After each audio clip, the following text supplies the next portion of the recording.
Bismillahirrahmanirrahim.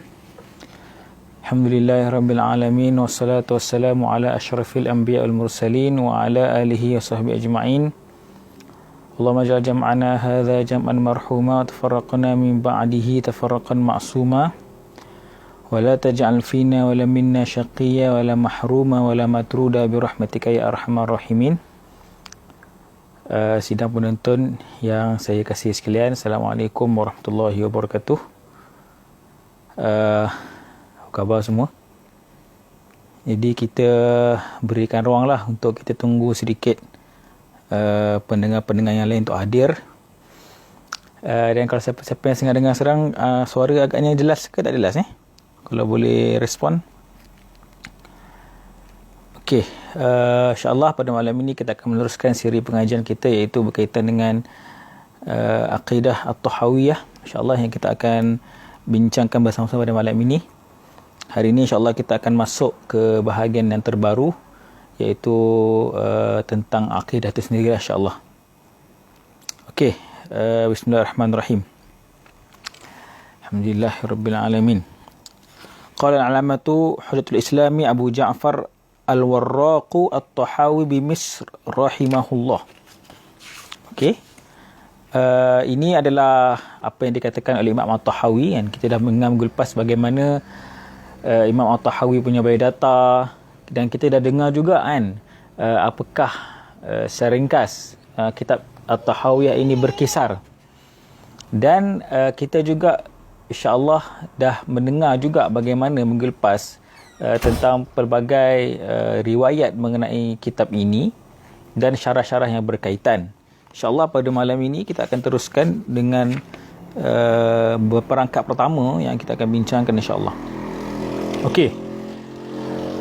Naqulu, qala rahimahullah wa nafa'na bi ulumihi fid darain amin. Naqulu fi tauhidillah mu'taqidina bi taufiqillah. Bermaksud, kami menyatakan tentang tauhid kepada Allah. Naqulu fi tauhidillah, kami menyatakan tentang tauhid kepada Allah. Mu'taqidin, dalam keadaan kami beriktikad, bi taufiqillah, berdasarkan taufik kepada Allah. Okey. Jadi ayat pertama ni, tuan-tuan dan puan-puan yang hadir pada malam ini, sidang pendengar yang dirahmati sekalian. Jadi Imam At-Tahawi memulakan dengan tauhidillah. Kenapa dalam i'tiqad ataupun ilmu akidah, kenapa biasanya kita namakan dengan ilmu tauhid? Kenapa ilmu akidah kita namakan sebagai ilmu tauhid? Sedangkan kalau kita lihat at-tauhid itu ataupun keesaan ataupun sifat wahdaniyah, sifat esanya Allah SWT itu merupakan salah satu daripada keseluruhan perbahasan dalam akidah. Dan akidah ni kan kita belajar minggu lepas ada banyak. Ada bab ilahiyat, ketuhanan, ada bab sam'iyat, ada bab pasal perkara-perkara sam'i, kan, ghaib. Ada juga bab nubuat, perkara nabi, kenabian. Kenapa dinamakan ilmu akidah sebagai ilmu tauhid? Dan dikatakan juga Imam Tahawi fi tauhidillah, seolah-olah kita akidah dinamakan kitab tauhid. Ini adalah kerana menurut beberapa pendapat bahawa perbahasan tentang tauhid, perbahasan tentang keesaan Allah merupakan bab yang paling utama dalam akidah. Seolah-olah cukuplah akidah itu membincangkan tentang tauhid. Seolah-olahnya begitu. Sebab tauhid ni merupakan satu bab besar dalam akidah, sehingga kan dinamakan juga ilmu akidah sebagai ilmu tauhid. Walaupun ilmu tauhid itu merupakan salah satu sahaja daripada keseluruhan perbincangan akidah. Sebab tu naqul fi tauhidillah. Okey. Mu'taqidin, kan. Dalam keadaan kami beriktikad. Ini kata-kata Imam At-Tahawi. Seolah-olah mengatakan bahawa mereka ini, kan, ataupun Imam At-Tahawi dan juga yang mengikut mazhab Abu Hanifah ketika itu, berkata-kata tentang akidah bukan sekadar kata-kata, bukan sekadar naqul, tetapi mu'taqidin. Dia ada iqrar, ada pengakuan dalam hati. Jadi ini membezakan antara seorang yang beriman dengan mulut sahaja, tidak dengan hati.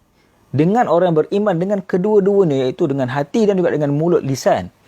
Ini adalah golongan munafik lah. Dengan golongan munafik ini, mereka beriman di depan orang.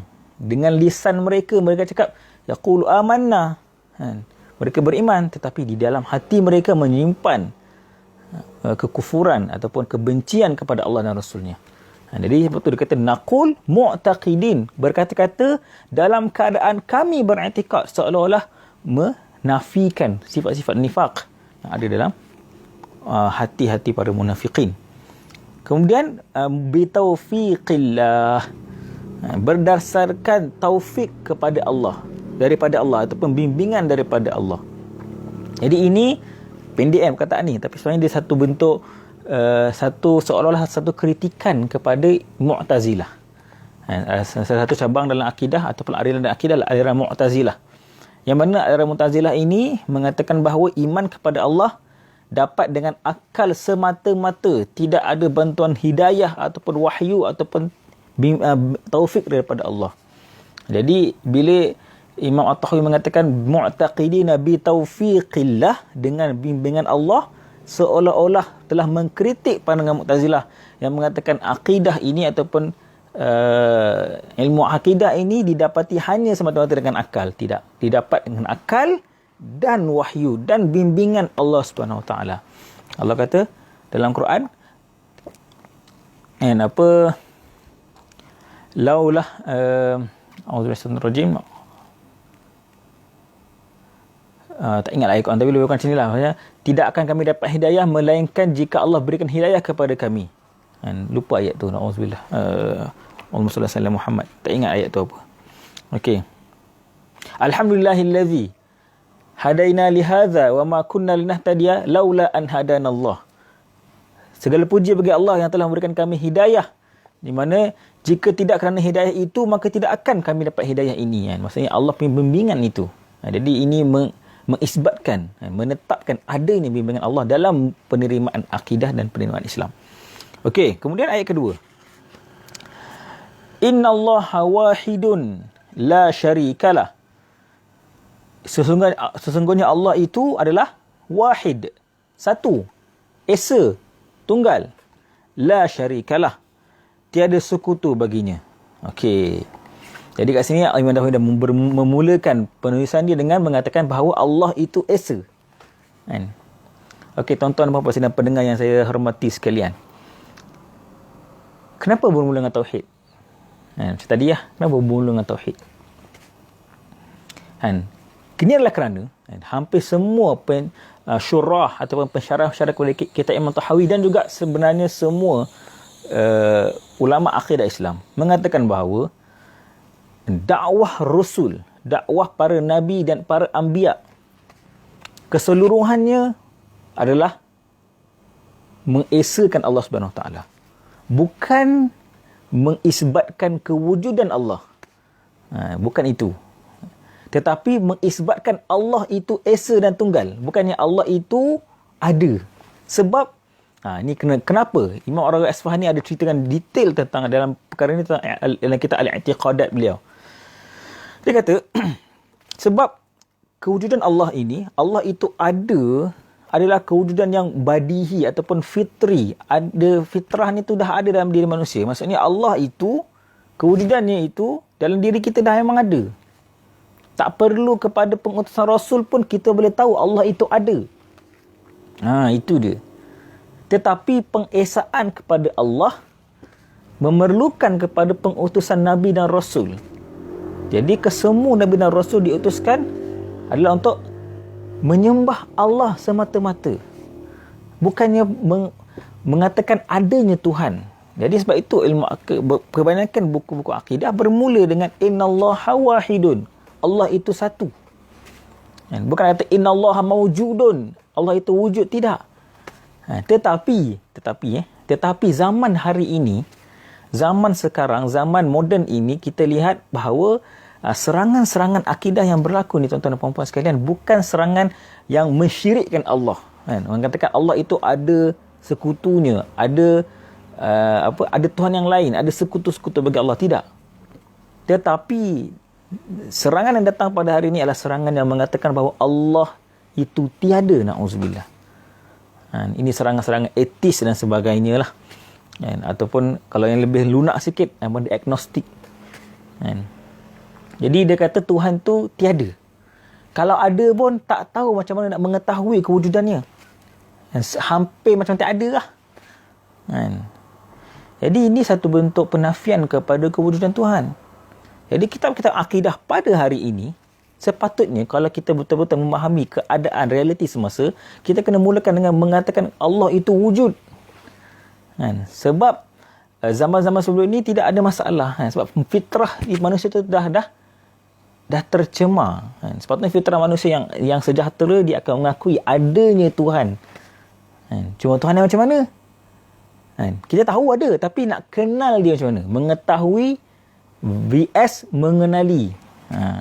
Kenal ni kita dah tahu dah selok-belok dia. Dah tahu sifat-sifat dia. Dah beza dia dengan makhluk yang lain ataupun zat yang lain. Tetapi mengetahui ni simple. Basic knowledge ataupun kita panggil ma'rifah badihiyah. Jadi mengetahui tentang keadanya Tuhan itu adalah fitrah manusia. Tetapi fitrah yang tercemar, fitrah yang telah dicemari dengan pelbagai perkara ataupun kedegilan nafsu menyebabkan wujud Tuhan pun diingkari oleh sebagai manusia. Jadi sebab itu kenapa Imam At-Tahawi tidak memulakan dengan wujud, sebab itu fitrah. Semua orang tahu Allah ada Tuhan. Tapi keesaan Allah, ini tujuan Nabi diutuskan. La syarikalah, tiada sekutu baginya. Okey. Jadi tiada sekutu baginya, tuan-tuan, kita faham maksudnya tiada yang mencapai taraf ketuhanan. Tiada yang mencapai taraf ketuhanan sama dengan Allah Subhanahu Wa Taala. Ini dia. Okey. Jadi dalam satu kajian yang ditulis oleh seorang pemikir daripada Turki, dia pernah jadi Perdana Menteri Turki sebentar, dalam masa 2 ke 3 tahun, tak ingat.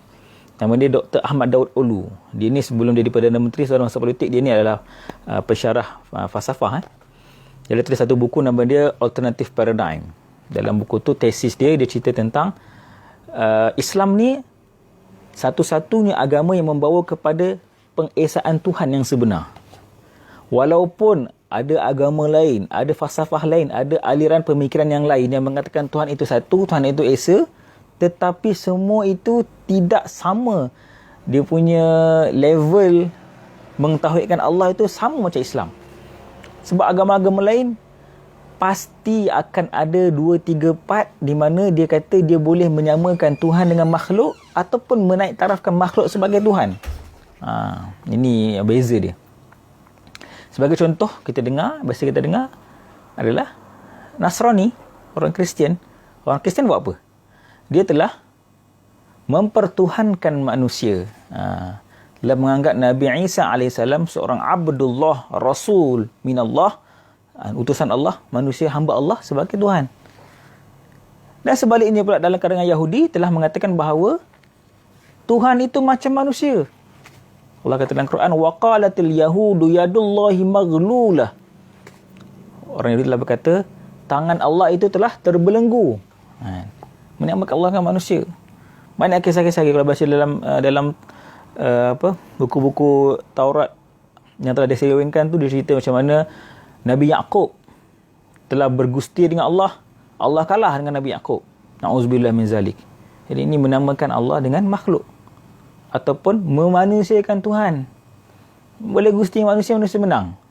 Ini Tuhan macam mana? Jadi ini la syarikalah, tiada Tuhan selain Allah SWT. Ini yang dikatakan oleh Imam At-Tahawi dan dalam syahadah kita lah. Okey, jadi kita faham innallaha wahidun la syarikalah. Ini adalah kita punya syahadah, asyhadu an la ilaha illallah. Okey, dalam perbincangan akidah selepas tu kita akan bincang. Okey, untuk seorang mukallaf, seorang yang dipertanggungjawabkan dengan hukum-hukum taklif. Apakah perkara pertama yang menjadi kewajipan kepada seorang mukallaf? Apakah perkara pertama? Puasa ke, solat ke, syahadah ke, apa benda? Ini kita kena bincang. Sebab kita nak beritahu tentang apakah tanggungjawab pertama sebagai seorang mukallaf. Bila seorang bayi itu atau seorang budak tu dah sampai ke umur baligh, dia boleh berfikir, dia sampai dakwah kepadanya dan cukup semua syarat mukallaf, apa yang pertama perlu dibuat? Jadi senang ceritanya ada khilaf. Khilaf tu pada dua. Satu, ada yang mengatakan bahawa kewajipan yang pertama sebagai seorang mukallaf adalah ma'rifatullah, mengenali Allah. Okey. Yang kedua kata syahadah. Syahadah, bersaksi bahawa Allah itu satu dan juga Nabi Muhammad itu pesuruh Allah. Okey, jadi macam mana kita nak menyatukan dua pandangan ni? Sebenarnya tak ada khilaf. Sebenarnya tak ada khilaf. Iaitu sebenarnya macam ni, kita kena pandang. Ucapan syahadah yang kita ucap itu, kita mengiqrar. Syahadah ni maksudnya kita menyaksikan. Maksudnya kita betul-betul berpegang dengan hati. Dan kita mencapai tahap yang tinggilah syahadah ni. Kita saksi. Aku naik saksi. Jadi syahadah itu tidak boleh diucapkan. Syahadah itu tiada gunanya, tiada fungsinya, tiada matlamatnya, melainkan kita betul-betul mengenal Allah dan Rasulnya itu. Jadi kalau kita tidak kenal, maka syahadah yang kita ucapkan itu sia-sia. Tidak ada maknanya. Kalau kita tak betul-betul mengenali Allah dengan segala sifat-sifatnya dan tidak mengenali Rasul Allah, maka syahadah itu syahadah yang tidak kurang maknanya. Kalau tak ada makna pun kurang maknanya berbanding dengan syahadah yang dituntut sebagai kewajipan pertama seorang mukallaf. Jadi kita lihat ma'rifatullah dan syahadah itu tak ada, dia seiring lah. Jadi tiada khilaf. Jadi kewajipan pertama seorang mukallaf adalah mengenali Allah dan menyaksikannya dengan kata-kata dia, iaitu syahadah. Jadi kalaulah seorang betul-betul memahami perkara ini, maka kita lihat sebenarnya tuan-tuan dan puan-puan sekalian, kita perlu didik anak-anak muda kita dengan akidah yang betul-betul sejahtera. Betul, kita tak nafikan pentingnya fiqh. Solat tak sah, solat sah, mana tutup aurat, mana buka aurat dan sebagainya. Tetapi meninggalkan akidah daripada pendidikan kepada anak-anak muda kita, anak-anak kita sendiri yang kecil, maka ini benda yang bukan satu perkara yang sunnah. Jadi mengenalkan anak kita kepada Allah. Apa sifat-sifatnya, bagaimanakah nama-nama Allah, bagaimanakah Allah itu interaksi dalam kehidupan kita, itu penting. Sebagaimana pentingnya kita mengajar fiqh dan mengajar akhlak kepada anak kita. Jadi itu. Okey. Jadi antara tujuan kelas-kelas kita sebegini pun sama, ialah kita menambahkan kemampuan kita dalam akidah. Okey, jadi so kita dah faham bahawa kewajipan pertama seorang mukallaf syahadah dan ma'rifatullah, sama dua-dua, iaitu kita kena kenal Allah dan kita mengucapkannya dengan lisan kita. Kita sambung lagi. Okey. Wala syai'a mithluhu. Tiada sesuatu pun yang menyerupainya. Maksudnya Allah itu esa dan tunggal, tiada satu pun yang menyerupainya. Tak apa, yang tiap menyerupai ini kita akan terangkan dalam rangkap yang lain yang lebih detail. Okey. Kemudian wala syai'a yu'jizuh wala ilaha ghairuh. Dan tiada sesuatu pun yang dapat melemahkannya. Okey. Jadi kat sini tuan-tuan dan puan-puan sekalian nak kata tentang bagaimana Allah punya kudrah. Kudrat Allah SWT ni tiada penghujung, tiada batasan. Kudrat manusia semestinya ada batasan. Okey. Kita tengok macam mana kita tak boleh angkat benda yang terlalu berat. Kita perlukan mesin. Kita tak boleh melihat perkara di sebalik dinding. Kita kena tengoklah dinding tu, kita kena pergilah ke sebelah dinding tu dan sebagainya. Maka ini semua telah yu'jiz, melemahkan kita. Tetapi Allah SWT tiada sesuatu pun yang menghalang dia. Tetapi okey, ini satu beberapa aspek-aspek yang cuba dibangkitkan oleh golongan etis untuk menunjukkan Allah itu ataupun Tuhan itu lemah. Sebagai contoh, dia buat soalan soalan anda yang soalan falsafah ni. Boleh ke Allah ciptakan batu yang tidak boleh diangkat? Boleh ke? Ataupun boleh ke Tuhan menciptakan segi 4 yang ada 3 segi? Macam mana kita nak jawab soalan ni? Kalau kita kata contoh yang soalan batu tu, kalau kita kata boleh, maka Allah tak boleh angkat batu lah. Lemahlah Allah punya kudrat. Contoh. Jadi soalan ni soalan yang memerlukan kita lebih berfikir secara logik akal, mantik. Bagi contoh kita katalah, mana ada batu yang Allah Ta'ala angkat? Jadi kalau batu tu ada pun Allah boleh angkat. Jadi sebenarnya soalan tu soalan yang salah. Batu yang tidak boleh Allah angkat, tak ada benda tu, tak ada. Tak mustahil ada benda tu. Semua batu Allah boleh angkat. Semua batu Allah boleh cipta. Kemudian segitiga yang ada segitiga yang 4 segi contohnya. Mana boleh? Memang tak ada benda tu. Tak wujud segitiga yang 4 segi. Segi 4, segi 3 je lah. Jadi soalan tu soalan yang salah. Macam contohnya, macam kita macam ni lah. Kita katalah kita bujang. Kita kata ta'aruf kan. Ta'aruf kita punya diri kita kepada orang lain. Saya bujang.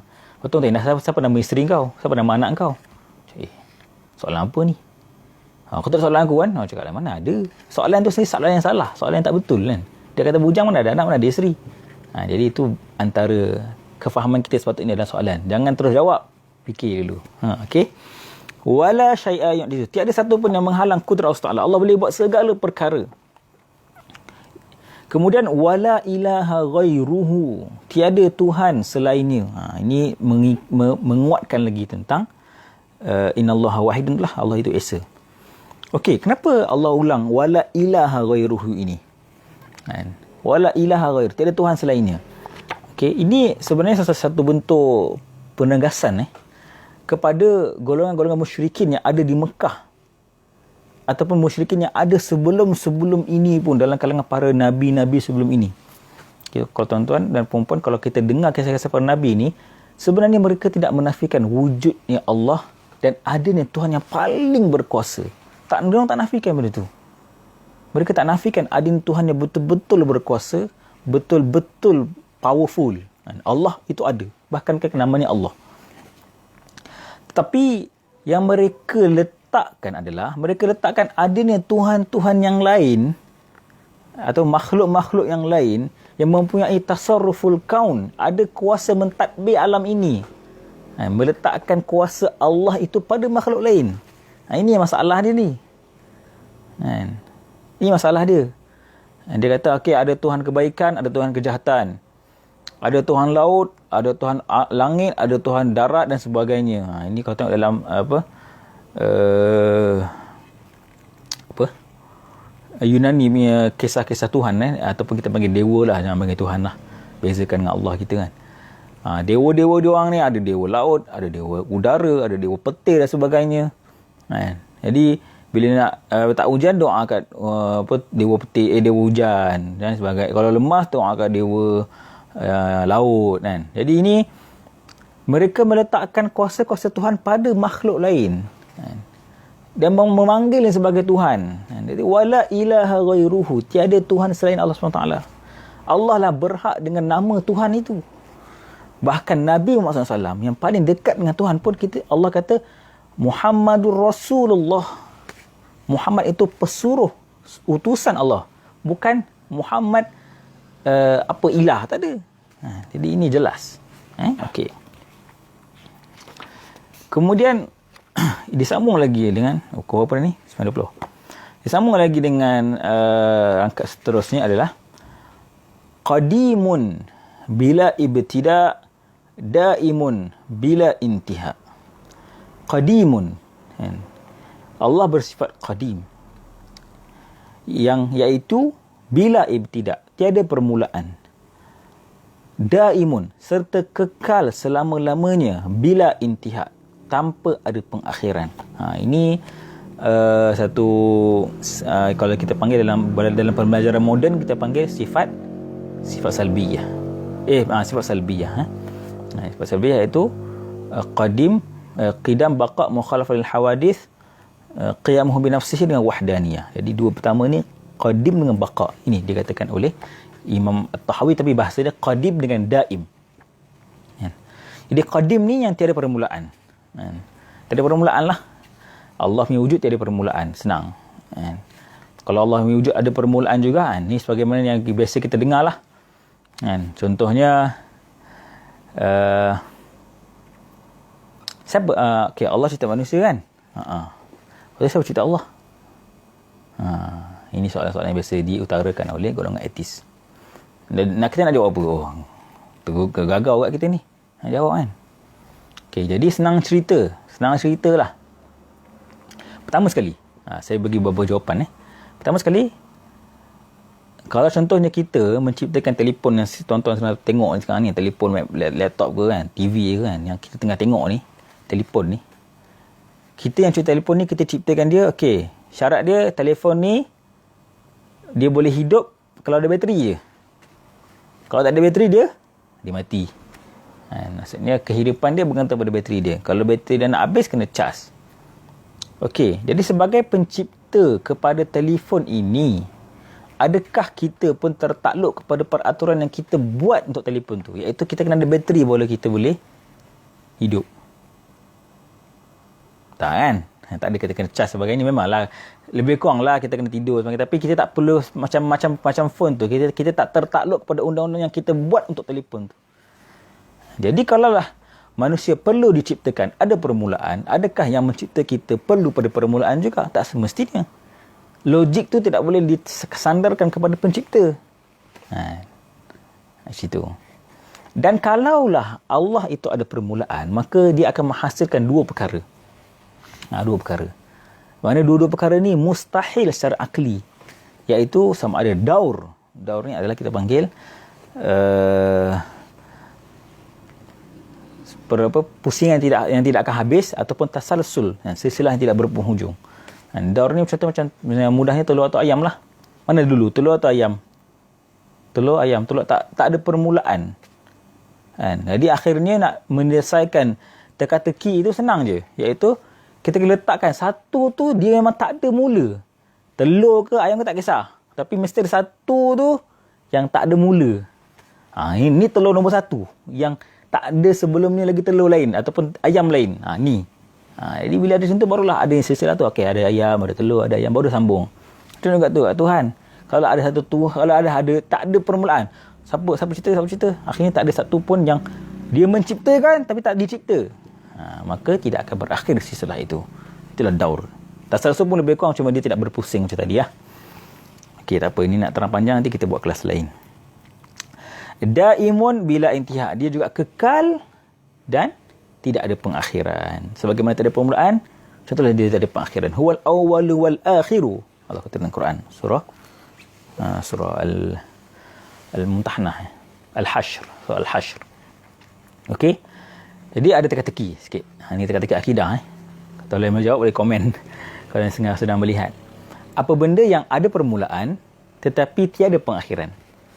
Sebab Allah tiada permulaan dan tiada pengakhiran kan. Tetapi ada benda yang dia ada permulaan tetapi tiada pengakhiran.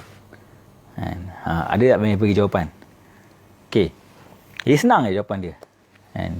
Iaitu antara ni adalah syurga dan neraka.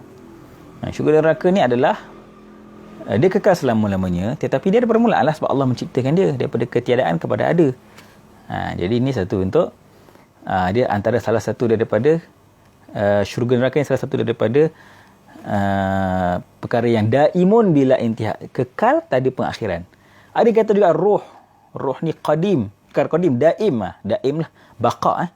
Roh tu kekal, tidak kematian tu bermaksudnya perpisahan antara roh dengan jasad, tapi roh tu masih ada. Jadi itulah antara pendapat para ulama, perkara yang daimun bila intihak, kekal tiada penghujungnya. Okey, seterusnya, la yafna wa la yabid. Allah tidak akan binasa dan musnah. Okey, jadi ini menguatkan tadi tentang qadim dengan daim. Allah tidak akan binasa dan tidak akan musnah lah. Dan tidaklah wala yakunu illa ma yurid, dan tidaklah sesuatu itu berlaku melainkan menurut kehendaknya. Okey. Jadi la yafna wala yabid ni senanglah, Allah tidak akan binasa ataupun hancur.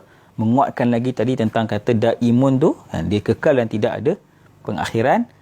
Dan Allah tambah, ada Imam At-Tahawi tambah, wala yakunu illa ma yurid, dan dia tidak ada benda sesuatu berlaku melainkan menurut kehendaknya. Okey, ini perkara yang bertentangan dengan sains. Sains moden ni dia bertentangan. Sebab sains moden boleh menerangkan segala perkara dengan sebab dan musabab. Kenapa api terbakar? Kenapa terbakar sebab api, sebab adanya api. Kan? Kenapa hujan? Sebab kitaran air sebagainya. Jadi betul, secara saintifiknya betul, tetapi menafikan terus kepada kuasa-kuasa Tuhan. Wala yakunu illa tetapi sedangkan yang kita lihat kat sini, Imam Tahawi kata tiada sesuatu berlaku melainkan apa yang dia inginkan, mengikut iradah Allah. Jadi macam mana kita nak menyatukan antara sains dengan pandangan akidah ini, ataupun apa macam kita nak mentauhidkan sains kita, merabbanikan sains kita. Okey. Jadi dalam buku Jawharut Tauhid, Syarah Jawharut Tauhid oleh Imam Al-Bajuri, dia membahagikan manusia ni kepada beberapa golongan lah. Golongan pertama, golongan yang mengatakan, contoh kita ambil satu keadaan di mana api membakar. Api itu membakar, bakar pokok ke, bakar kutan ke apa, tak apa. Tapi api itu membakar. Sesiapa yang beriman bahawa api itu membakar, maka dia telah seolah-olahnya syirik ataupun bid'ah. Sebab dia mempercayai api itu ada iradah tersendiri. Tetapi siapa yang mempercayai bahawa yang Allah telah memberikan kepada api itu kekuatan untuk membakar, okey, Allah yang membakar, okey, ini musallam, yang diterima akidah ni. Okey, jadi sebabkan itu kita kena melihat bahawa pandangan-pandangan sebegini, kita menafikan adanya kuasa-kuasa Tuhan, urus tadbir Tuhan, campur tangan Tuhan dalam setiap perkara yang berlaku, tanpa kita menafikan peranan-peranan, hubungan-hubungan yang ada antara objek-objek ni. Kita tak menafikan bahawa api akan menyebabkan terbakar, tetapi kita tak menafikan adanya peranan Tuhan kat situ. Sebab itu kita lihat mukjizat Nabi Nabi Ibrahim alaihissalam. Ibrahim macam mana? Apa kisah ni? Nabi Ibrahim telah berdebat dengan Namrud dan akhirnya Namrud telah mengarahkan Nabi Ibrahim untuk dibakar. Kemudian apa Allah kata dalam Quran? Qulna ya naru kuni bardan wa salaman ala Ibrahim. Kami telah katakan, wahai api, jadilah engkau bardan wa salama, sejuk dan sejahtera, ala Ibrahim, ke atas Nabi Ibrahim alaihissalam. Jadi api tidak membakar ketika itu. Jadi hubungan sains kat sini dah roboh. Tapi bila kita faham sains dengan kerangka tauhid, dengan kerangka rabbani, dengan kerangka yang betul-betul ada akidahnya, maka kita ni sebab Allah yang tentukan. Kata akhir ni pada Allah. Jadi jadi kesimpulannya sebegini. Mudahnya kita nak faham perumpamaan ni sebagaimana yang biasa diperkatakan oleh guru saya di Mesir, Dr. Sheikh Dr. Jamal Farouk Ad-Daqqaq. Dia kata kita kena bayangkan contohnya orang buka pintu. Kita nak buka pintu terkunci kan. Kita masukkan kunci. Buka pintu. Yang membuka pintu tu kunci ke orang tu? Kan? Kunci ke orang tu? Orang tu yang buka. Kan? Tetapi kunci itu ada iqtirani. Secara dia ada selari dengan pembukaan pintu itu. Maksudnya bukanlah kunci tu yang membuka pintu, tak. Tapi orang yang membuka pintu, orang yang memusingkan kunci itu. Begitulah lebih kurang. Jadi api tu macam kunci itulah. Pembukaan pintu tu macam kebakaran. Tapi Allah yang memberikan sunnah itu berlaku. Jadi sebenarnya kalau kita nak bahagikan sains ini, hukum sains sunatullah ini, dalam hukum-hukum adi, dalam bahasa akidah ni. Hukum adi, hukum adat. Hukum adat. Yang mana hukum adat ni dia boleh khilaf. Dia boleh tidak berlaku sebagaimana adat tu.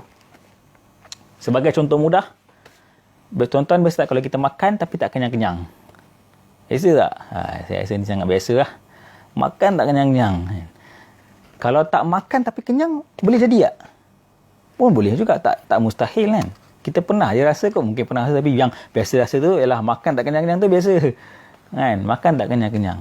Sedangkan kekenyangan itu sepatutnya dia punya penyebabnya adalah makan. Minum tak hilang-hilang haus. Pernah. Tak haus pun. Tak minum. Tapi tak ada harga pun. Tak minum tapi tak ada harga pun. Elok lah. Kan? Kita pergi jumpa doktor, makan ubat tak sihat-sihat. Ni lagi biasa. Kan? Jadi macam mana? Itulah hubungan adi, hubungan adat, hukum adat. Yang mana hukum adat ni boleh jadi tak macam tu. Jadi api membakar ni pun sebagai hukum adat juga. Boleh jadi api tak membakar, tapi kesnya agak terpencil, sangat terpencil. Itu kes Nabi Ibrahim AS dan sebagainya. Jadi kita kena melihat perkara itu. Jadi kita tak boleh mengatakan sains tu hukum akli yang tidak boleh terpisah langsung. Tak. Yajuzul infikak dikatakan. Tapi kalau hukum adat boleh jadi tidak terpisah, boleh terpisah. Okey. Jadi betul lah kata Imam At-Tahawi itu wala yakunu illa ma yurid. Tiadalah perkara itu berlaku melainkan dengan kehendak Allah SWT. Jadi Allah memberikan kepada api ke, kepada makanan ke, kepada ubat ke, satu sunnah untuk menyembuhkan, untuk mengenyangkan, untuk menghilangkan dahaga. Tetapi puncanya, kuasa mutlaknya daripada Allah Subhanahu Wa Taala. Kemudian disambungkan lagi, la tablughuhul awham wa la tudrikuhul afham.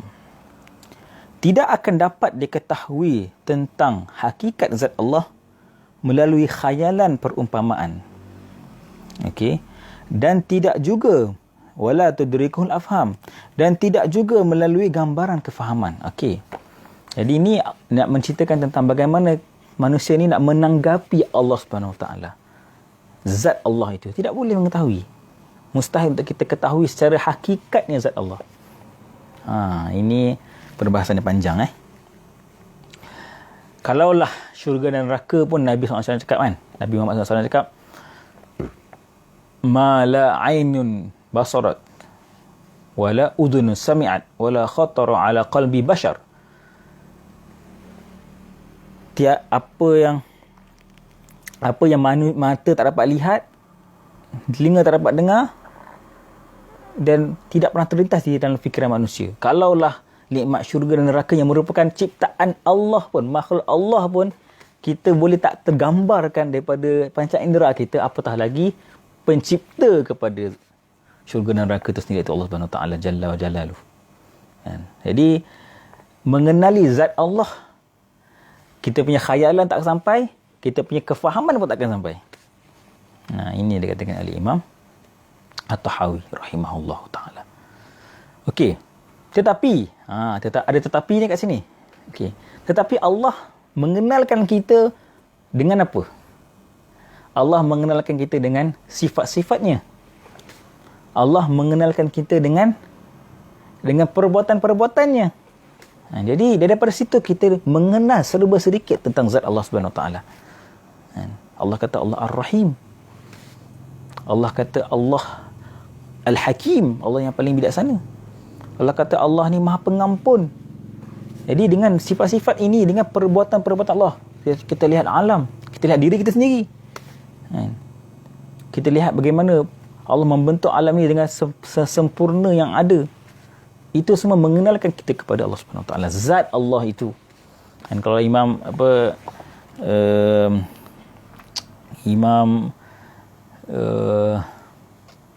Athaillah As-Sakandari mengatakan bahawa Allah bersembunyi di sebalik zatnya itu, bersembunyi di sebalik sifatnya.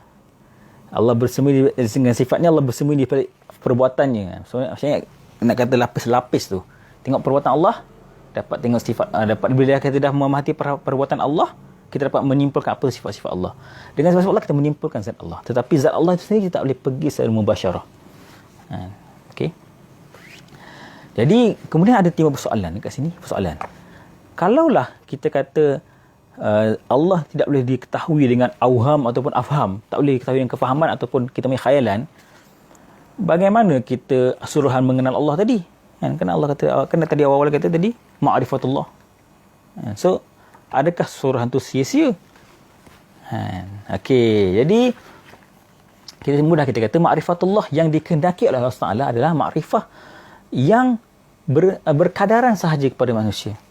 Sebagaimana yang diberitahu oleh Allah dalam Quran, dalam wahyu, itulah yang dituntut kepada kita untuk kenal. Jadi bukanlah surah mengenal Allah itu mengenal kunhu zat Allah. Bahkan kadang-kadang kita pun tak kenal diri kita sendiri. Kita ni apa sebenarnya? Pun kadang-kadang kita susah nak kenal. Kita punya atom lah, molekul dan sebagainya ni yang katanya sekarang ni. Jadi kita pun susah nak kenal diri kita yang sebenar, hakikat diri kita.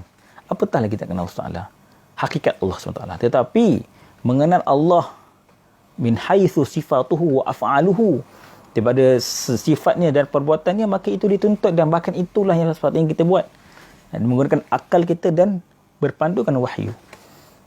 Jadi kata-kata ini tidaklah menafikan kepentingan untuk mengenal Allah Subhanahu Wa Taala berdasarkan kepada akal dan wahyu. Okey, itu. Kemudian ini kita ambil ayat terakhir sebelum kita bukan terakhir, ada lagi ayat ketiga terakhir. Wala yushbihuhul anam, dan tidak di kalangan makhluk yang menyerupainya. Anam ni seolah-olah dikatakan ada maksudnya manusia, ada kata maksudnya makhluk. Tadi syai' wala syai'u misluhu, tak ada sesuatu pun. Yang ni dikhususkan kepada makhluk. Sebab tashbih kan. Dia tashbih ni sebab kita ada kecenderungan sebagai manusia untuk menamakan Allah dengan makhluk yang hidup ataupun dengan manusia itu sendiri. Sebab fikiran kita kan bermuamalah, berinteraksi dengan manusia. Jadi seolah-olahnya bila tengok manusia, kita cuba samakan dengan Allah Subhanahu Taala. Jadi ini dikata wala yushbihuhul anam, tidak sama makhluk dengannya. Okey.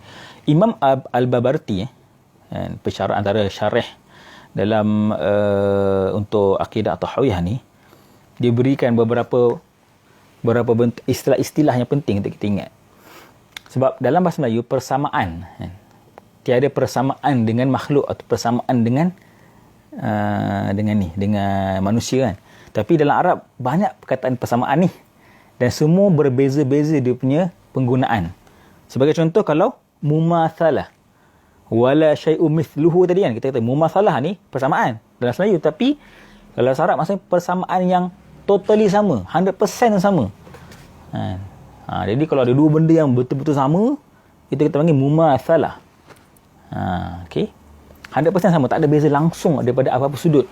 Jadi Allah ternafi mumatsalah ini. Kemudian mujanasah, persamaan juga, tapi min haitsul jins. Tadi tu min haitsul nau', ni min haitsul jins, jenis yang sama ataupun genus, dia punya kategori dia. Contohnya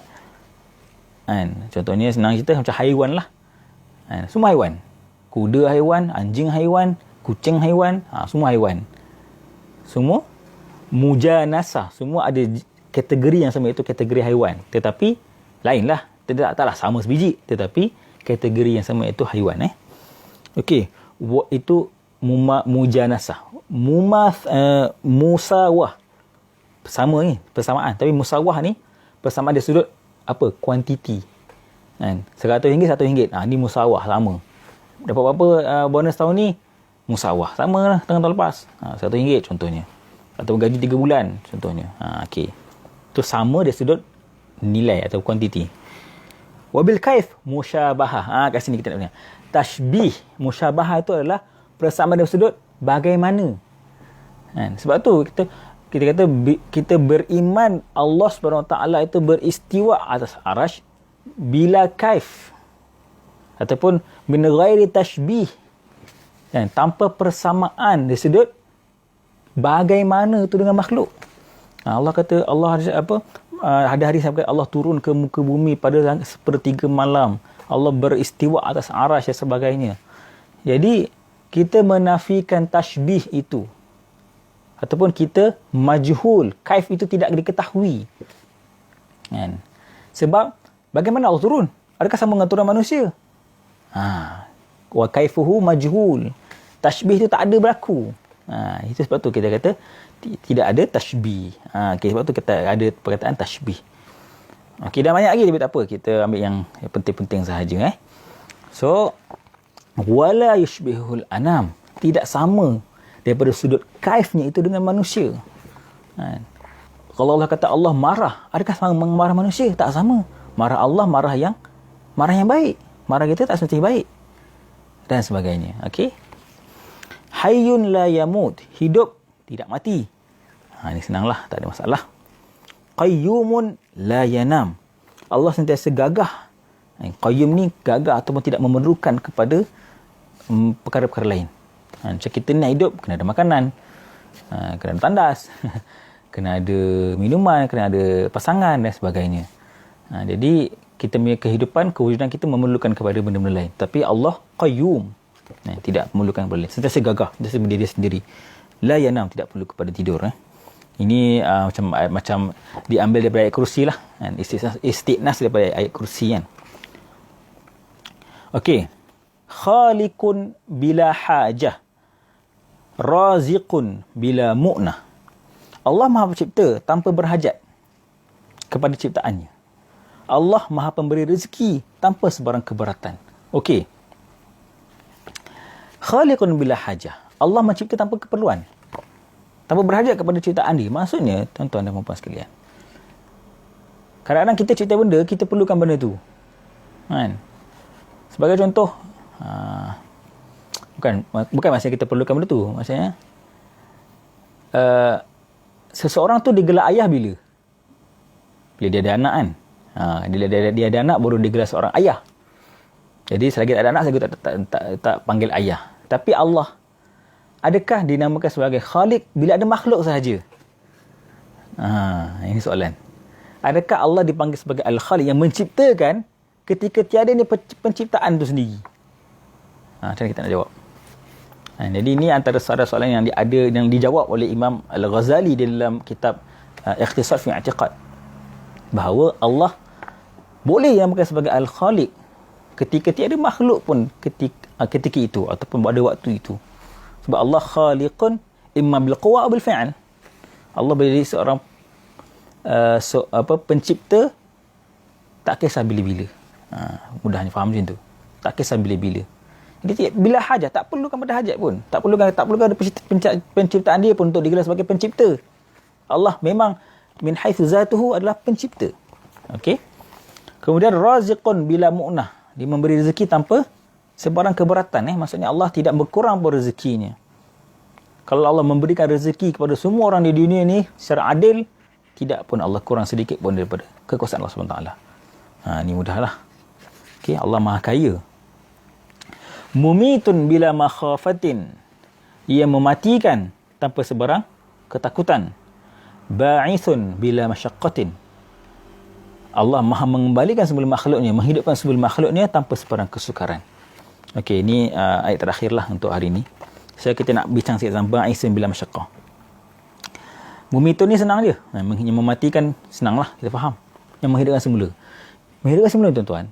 Sebenarnya kalau kita lihat dalam pelbagai aliran-aliran akidah ataupun sejarah manusia secara umumnya, titik yang inilah yang menjadi khilaf, yang menjadi pertikaian antara orang yang nak menerima dakwah Rasul dan orang yang nak menolak. Dia susah nak percaya bagaimana manusia ni boleh hidup balik setelah mati. Susah nak percaya. Kenapa boleh hidup balik? Sedangkan manusia ni kalau dia mati, sama ada dia ditanam, maka kalau tanam memang kena makanlah dengan ulat-ulat dekat dalam tanah. Sama ada ataupun dia tenggelam dekat laut, ataupun dia kena bakar ke, ataupun dia aksiden ke, hilang mana ke, dia kena badan dia kena potong-potong-potong, satu ni pergi sini, satu pergi sini.